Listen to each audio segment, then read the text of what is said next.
All right, guys, what's going on? Hope you're having a good weekend.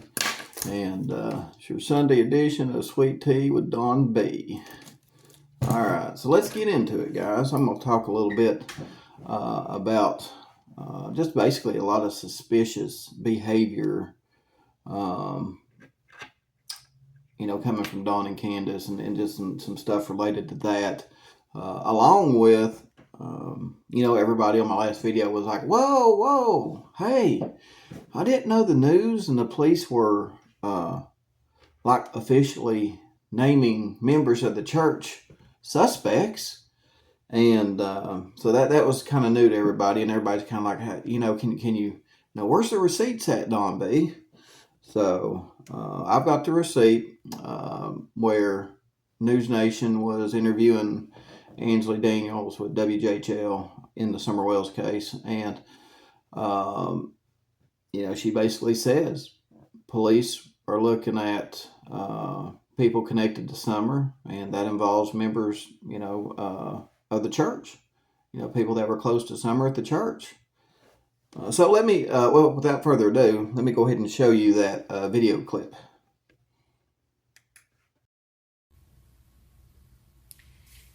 So since the very beginning, law enforcement said that everyone is a suspect in this case, meaning her parents, people who were close to her at church, anybody in the people who were close to her at church.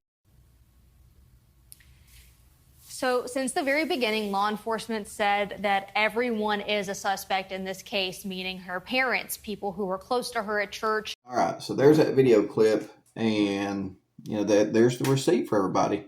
Apparently, nobody really knew that was out there. Not a lot of people knew that was out there. But again, it raises some eyebrows if the police, of all people, they're looking at,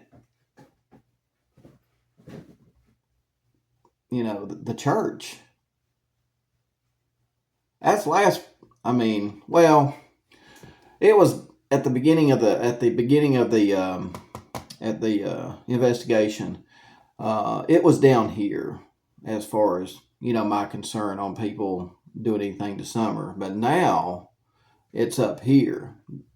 And the bad thing is, the police hadn't come out and said, anybody's been cleared like they did in the Idaho 4 case where they said, the food truck driver, the people that called 911, the people that, basically discovered them and all that stuff. They named off a bunch of people that they felt like didn't have anything to do with the Idaho 4 crime. Nothing like that here. Police have been very tight-lipped. Very tight-lipped. And I think I know why now, guys. I think I know why. Just because of all the suspicious shadiness and, like the district attorney said, the players in this case just keep making it more difficult. It's almost like a game. And in this game, in this game to them, police, it ain't a game to police. It ain't a game to the people out here that won't know what happened to Summer. It's only a game to certain individuals, and I think we all know who those individuals are. But again, I believe police are being so tight-lipped and not talking to nobody just because who can you trust in this investigation? Right? Who can you trust? We've seen it on YouTube. We've seen people just flip and all of a sudden, become Don and Candace's best friend. After being given information in the case, there's no telling. And it's just a lot of suspicious stuff going on in it. And again, guys, let me show you this. Speaking of who can you trust in the Summer Wells investigation, and of course this has been turned into TBI, and just to be safe, it's been turned into the FBI too. But let me show you. This is probably one of the reasons why police do not trust anybody in this investigation. Let me show you a picture here.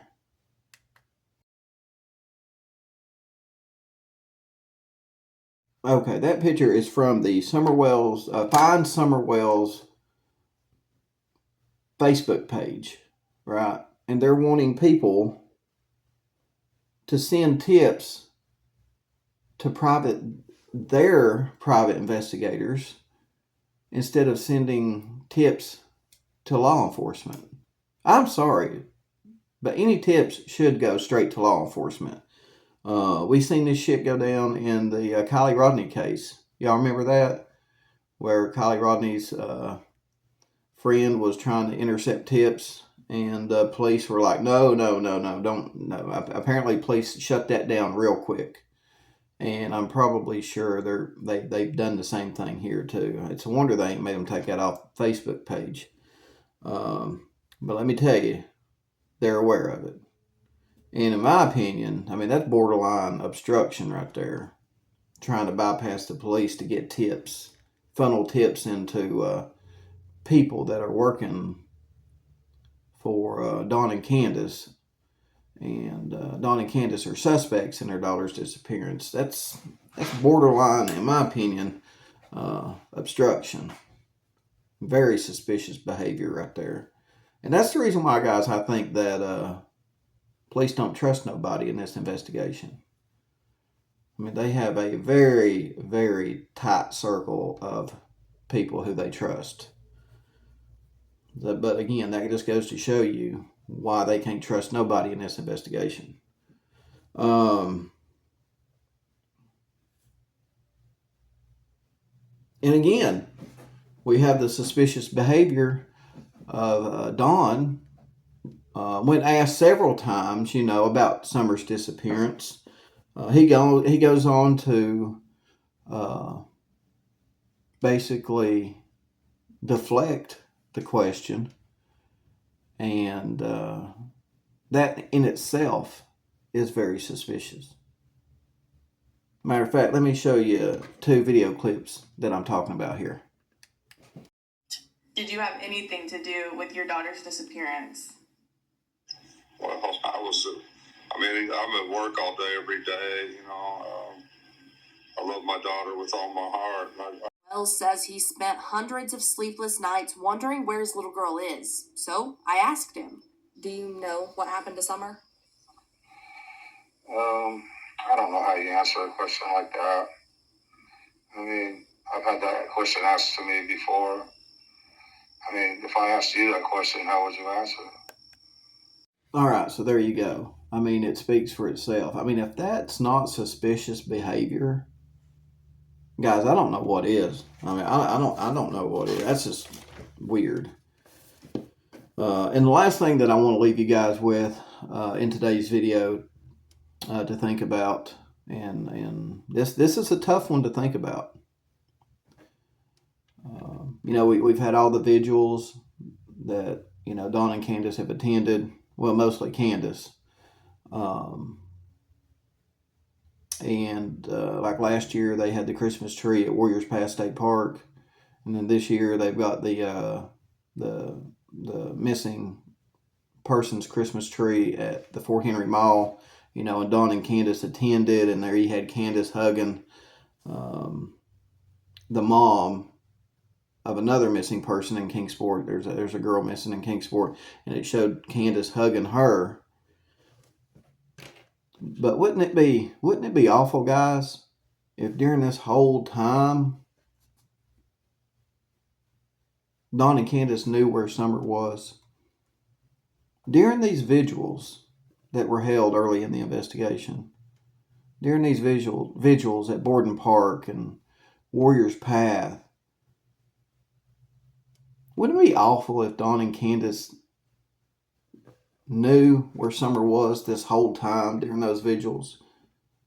Wouldn't it be awful if Dawn and Candace knew where Summer was while attending this Christmas tree, the second anniversary of a Christmas tree for missing people at the Fort Henry Mall? Wouldn't that be awful? Candace is sitting there hugging the mother of another missing person, but at the same time, they may know what happened to Summer. That would just be awful, guys. That's awful. But it could be it could be possible. It could be possible. So I'm going to leave y'all with that to think about. Hope you enjoyed this little episode. If you did, give it a thumbs up, like it, share it. And I just hope you enjoyed it. Give you something to think about, guys. Anyway, that's what's been on my mind. So let me know what you think in the comments below. And I'll see you guys on the next video.